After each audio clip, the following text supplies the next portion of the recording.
Hola, ¿qué tal? ¿Cómo están? Bueno, vamos a comenzar con esta primera semana de cursado. Hoy vamos a tener la clase sobre biomoléculas. Recuerden que vamos a hablar un poco de la ciencia del carbono, ¿sí? Vamos a tener que, con todos estos temas iniciales, remontarnos un poco a la escuela secundaria, ¿sí? Y retomar esas nociones que tenemos de la materia de físico-química más que nada, y ponernos a trabajar con esas bases. Cuando decimos biomoléculas, vamos a hablar sobre los compuestos orgánicos, ¿sí? Estos compuestos orgánicos van a ayudarnos a cumplir todas las funciones dentro del organismo, desde las cuestiones más simples hasta las más complejas. Tengan en cuenta que son 5 las que nombran por lo general todos los libros. En este caso vamos a ver solo 4. Yo la quinta del adenosín trifosfato lo puse, ¿sí? Para que seguramente lo recuerdan de la escuela secundaria, pero se los puse para que después podamos entender en la otra clase de nociones básicas de la biología celular, ¿sí? Pero en función a las biomoléculas vamos a hablar sobre las 4 principales, que son los carbohidratos, lípidos, proteínas y ácidos nucleicos.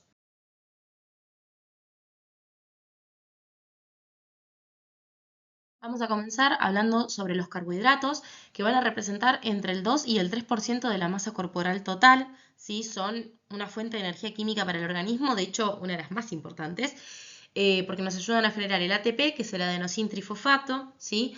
Para llevar a cabo todas las reacciones metabólicas.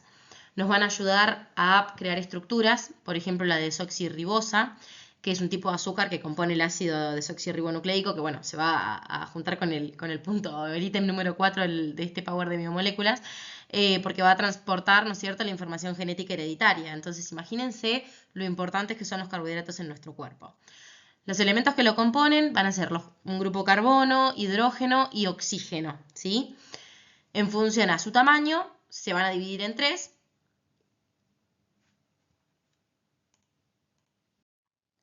Tenemos los monosacáridos, disacáridos y polisacáridos, ¿sí? Esto se va a diferenciar en realidad en la cantidad de átomos de carbono que tengan estas moléculas. En esta oportunidad tienen una fotito bastante gráfica, ¿sí? Sobre lo que es un monosacárido, disacárido o polisacárido. En función a esta imagen pueden darse a entender que el monosacárido es un azúcar simple, ¿sí? Siempre terminan en osa, como glucosa, sacarosa, ¿sí? Por ejemplo. El prefijo se combina en función a los átomos de carbono que tengan, ¿sí? Y tienen sabor dulce por lo general. En cuanto a los disacáridos, son dos monosacáridos unidos, ¿sí? Mediante síntesis por deshidratación, es decir, que cuando se unen sale una molécula de agua. Tienen mayor peso molecular, por supuesto, y en este caso, por ejemplo, podría unirse una glucosa y una fructosa y van a formar la sacarosa, ¿sí?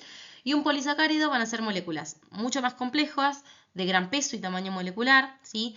Que van a ser decenas o cientos de monosacáridos unidos, también por síntesis por deshidratación. Van a ser insolubles en agua y el principal polisacárido que tiene el organismo es el glucógeno. Les coloqué esta foto en el Power para que puedan darse una idea de cómo nos damos cuenta que se unen mediante síntesis por deshidratación.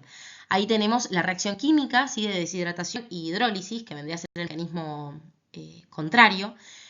En la parte de arriba tenemos la deshidratación, donde vemos que el grupo de la molécula de agua, ¿sí? Sale y se unen estos dos monosacáridos para formar un disacárido. Y en hidrólisis es cuando se une el agua, ¿sí? Va a separar el disacárido en dos monosacáridos. Es decir, vamos a generar en la parte de arriba de la imagen, se ve como dos moléculas se unen por deshidratación y van a generar una sola molécula, ¿sí? Un disacárido. Y en la parte de abajo vemos como un disacárido se vuelve a desunir, por así decirlo, y se divide en dos.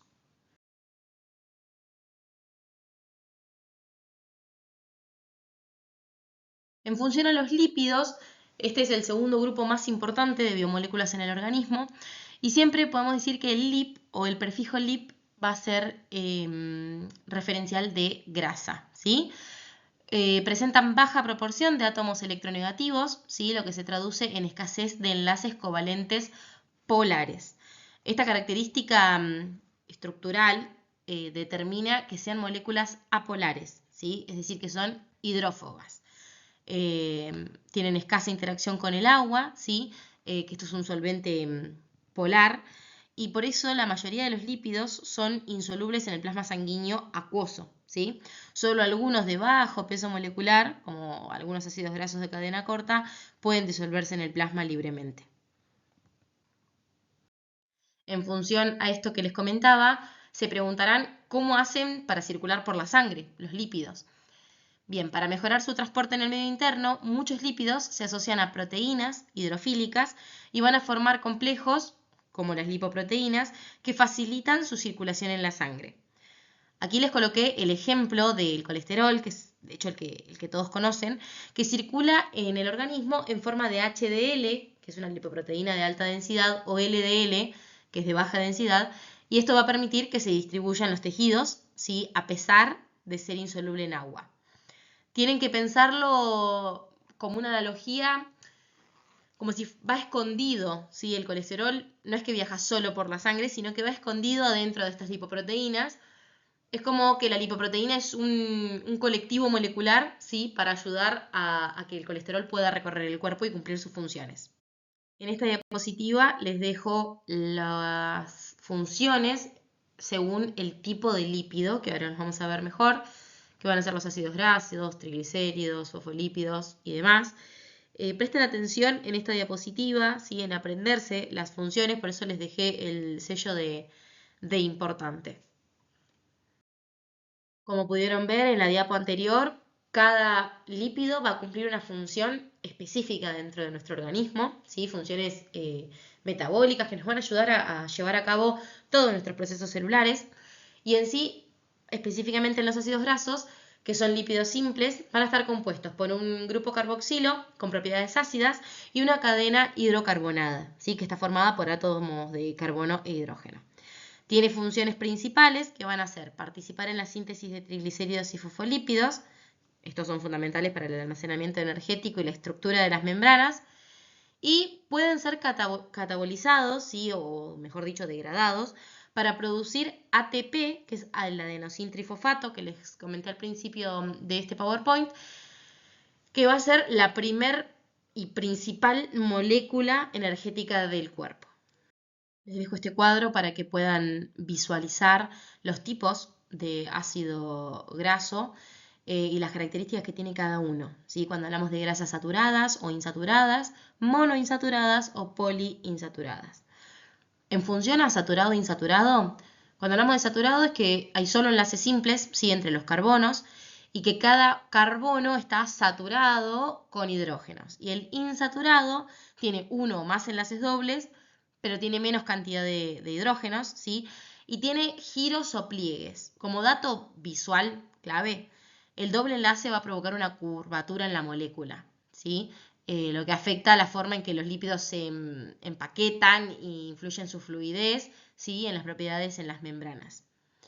Cuando hablamos de monoinsaturado, estamos hablando de un solo pliegue, de solo un enlace doble, y poliinsaturado de varios pliegues o varios enlaces dobles. En función a los triglicéridos, son los lípidos más abundantes en el organismo y nuestra capacidad de almacenarlos dentro del tejido adiposo es ilimitada, ¿sí? Están formados por una molécula de glicerol de 3 carbonos y 3 moléculas de ácidos grasos unidas al glicerol por enlaces éster mediante síntesis por deshidratación, ¿sí? Es decir, que cuando se unen se elimina una molécula de agua. La reacción inversa se llama hidrólisis, como les expliqué anteriormente, que permite degradar los triglicéridos en glicerol y 3 ácidos grasos, ¿sí? Los triglicéridos pueden ser saturados o insaturados. Los saturados vendrían a ser la grasa en sí, que como no tienen enlaces dobles en sus cadenas de hidrocarburos, le va a permitir ser más denso y sólido, ¿sí? A una temperatura ambiente. Para que se den una idea, en función a las comidas, van a ser las carnes, los lácteos, la manteca, el aceite de coco, ¿sí? Esa textura. Y en los insaturados van a ser más lo líquido, los aceites, porque tienen uno o más enlaces dobles entre sus átomos de carbono Y estos dobles enlaces van a crear las curvaturas o bucles que les comenté anteriormente en la cadena, lo cual impide que las moléculas se acomoden de forma compacta. Por eso los aceites no se solidifican, ¿sí? Y son completamente líquidos.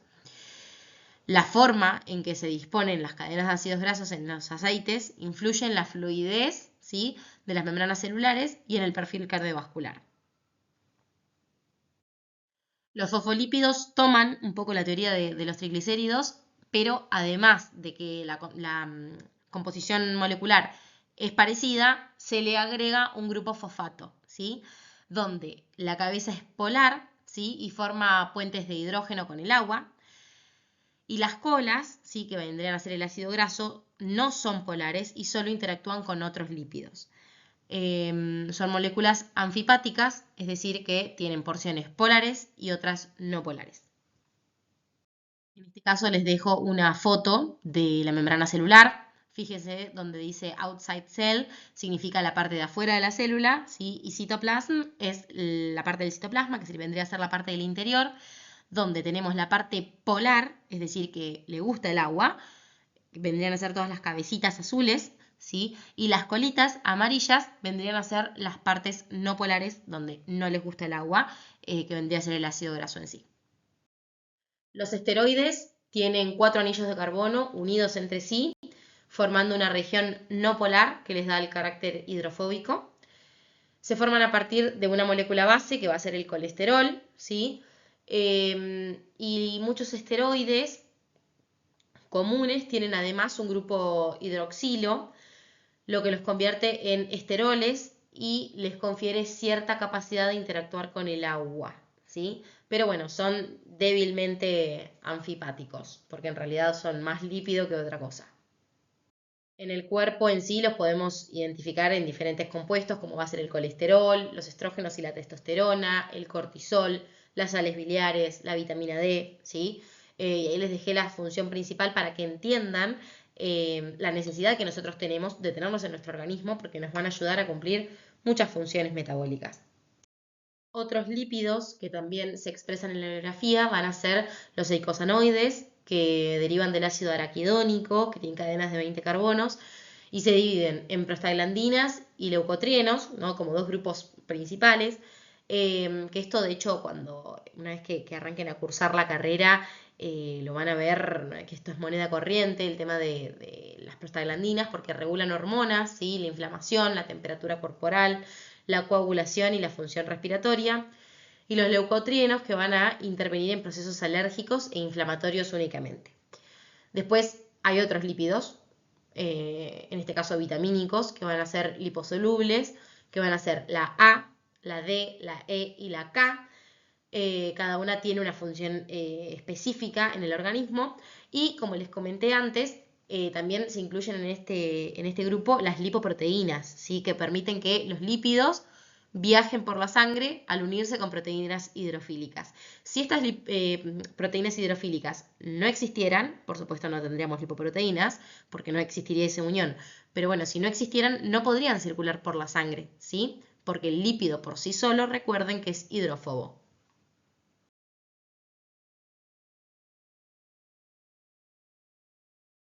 Las proteínas son más complejas molecularmente hablando, y algunos ejemplos de proteínas van a ser los anticuerpos, las hormonas, las enzimas y algunos llamados motores, entre comillas, para que se lo acuerden, para los impulsos nerviosos, para el uso de los músculos, ¿sí? Vamos a ver en la próxima diapositiva las funciones. Tomen nota, ¿sí?, de esta diapositiva, donde se habla de la función de las proteínas. Si bien ahora las vamos a desglosar un poquito, yo les dejé el tipo de proteína, que se van a dividir en estructurales, regulatorias, contráctiles, inmunológicas, de transporte y catalíticas, y las funciones de cada uno, ¿sí? Se lo explica a grandes rasgos para que puedan entenderlo.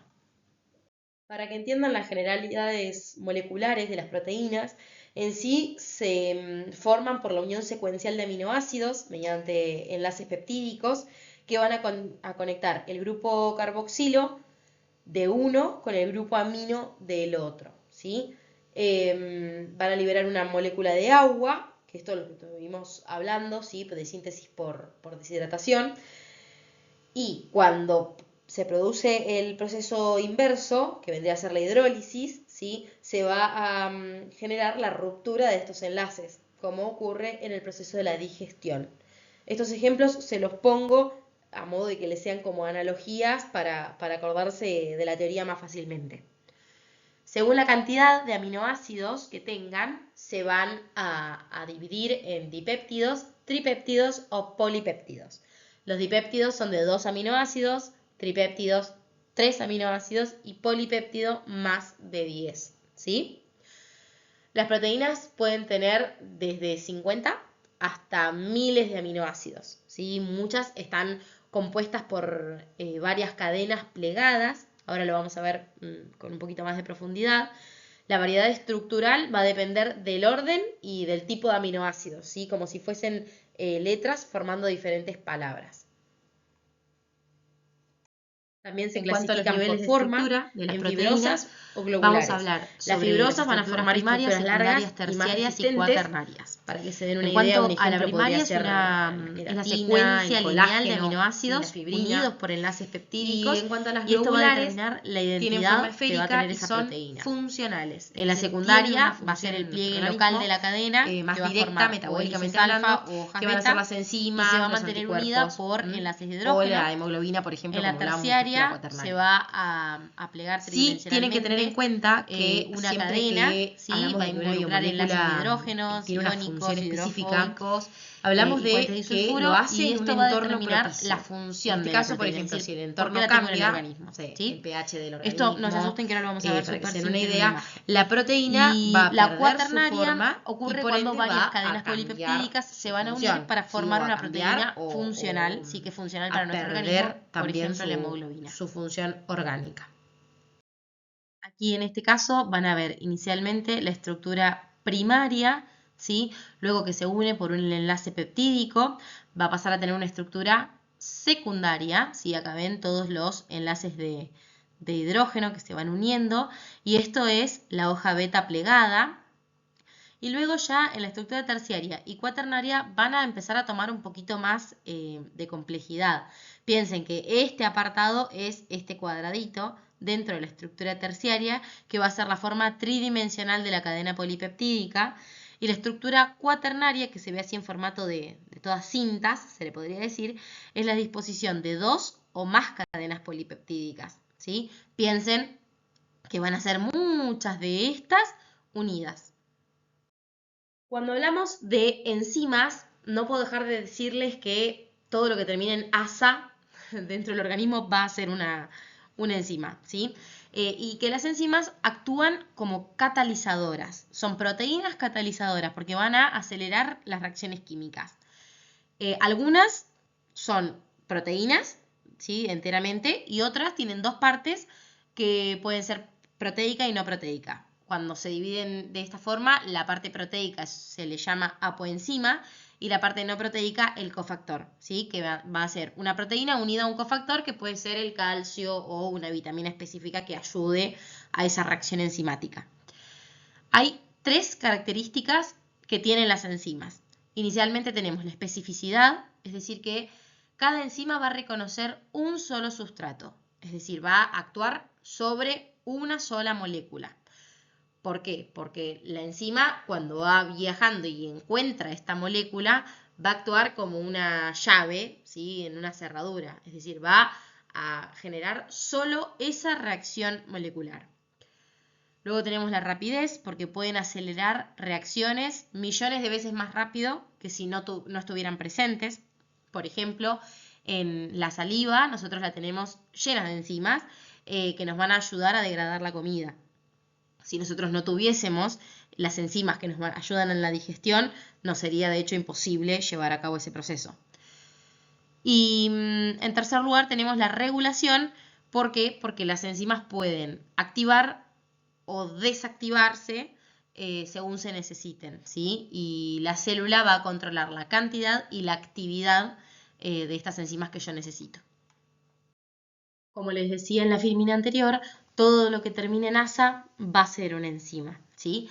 Y el prefijo que se use va a ser en función a lo que haga, ¿no es cierto?, esa enzima, sobre lo que catalice. Entonces, la oxidasa, podemos deducir que si termina en asa es una enzima, y oxi de oxígeno. Entonces, la oxidasa va a agregar oxígeno. Las sinasas van a agregar grupos fosfatos. La deshidrogenasa van a eliminar el hidrógeno, ¿sí? La ATPasa van a romper las moléculas de ATP. La proteasa va a romper proteínas y las lipasas van a romper los lípidos, ¿sí? Los triglicéridos o los ácidos grasos. Les dejo esta imagen súper gráfica sobre cómo actúa una enzima dentro de una reacción química. Principalmente veremos a la enzima, ¿sí?, y al sustrato, que se van a unir en un sitio activo y van a formar un complejo enzima-sustrato, ¿sí?, que vendría a ser este. Este es el complejo enzima-sustrato. Y en este caso, la enzima va a catalizar la reacción y va a transformar el sustrato, ¿sí?, que venía acá unido, como ven por un enlacecito, en productos, ¿sí?, que van a ser en estos dos. En este caso, lo que hizo el sustrato en sí fue la sacarosa, que vino con agua.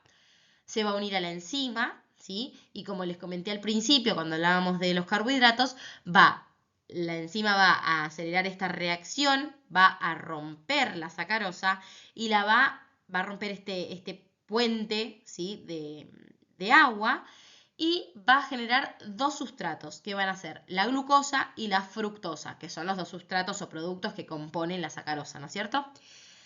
Una vez que la reacción química se completa, la enzima está inmodificada, es decir, que no sufre alteraciones y puede catalizar otra vez la misma reacción con un nuevo sustrato. Entonces, este proceso vuelve a comenzar.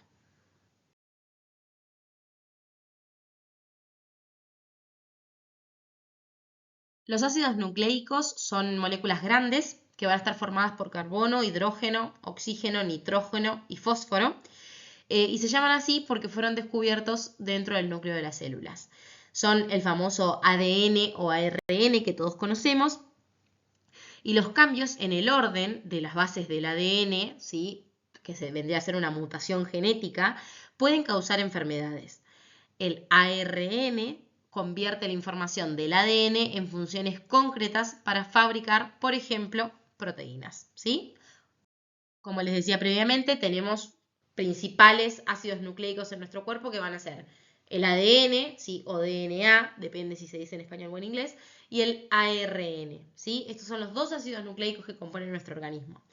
El ADN contiene la información genética, forma los genes que van a regular el funcionamiento celular y tiene forma de doble hélice, ¿sí?, como una escalera caracol.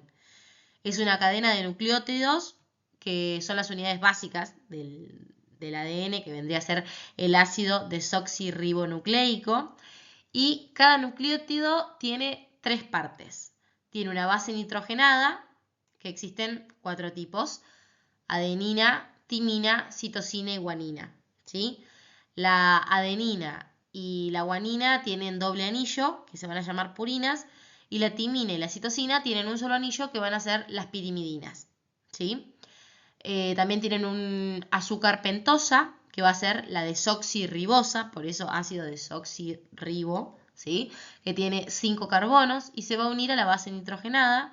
Y por último, el grupo fosfato, que se va a unir a esta ribosa, ¿sí?, a este azúcar, y se repite formando el esqueleto de la cadena. Las bases se orientan hacia el interior de la doble hélice del ADN, esto ahora lo vamos a ver en una imagen de forma mucho más gráfica, y la secuencia de bases, que van a ser la de adenosina, timina, citosina y guanina, va a determinar la información genética codificada, ¿sí?, de cada gen.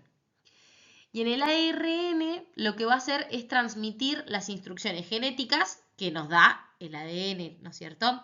Esto va a ayudar a formar proteínas en la célula y tiene una sola cadena porque es monocatenario. Esto es un poco lo que les venía comentando. Y acá les dejo esta imagen para que sea un poquito más gráfica. Acá tienen el ADN o ácido desoxirribonucleico y las bases nitrogenadas que lo componen: la adenina, la citosina, la guanina y la timina.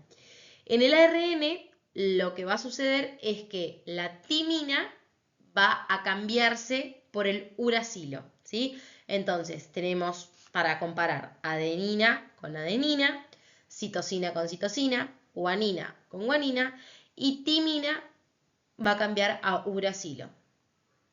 Y acá les dejo el quinto ítem, que es el adenosintrifosfato, que cuando se hizo la recuperación bibliográfica no lo incluimos, pero sí me parece importante si quieren dar una leída por estas diapositivas, para luego cuando entendamos la parte de nociones de la biología celular, si bien son nociones básicas y capaz ya lo traen desde la escuela, esto nos sirve un poco para reforzarlo.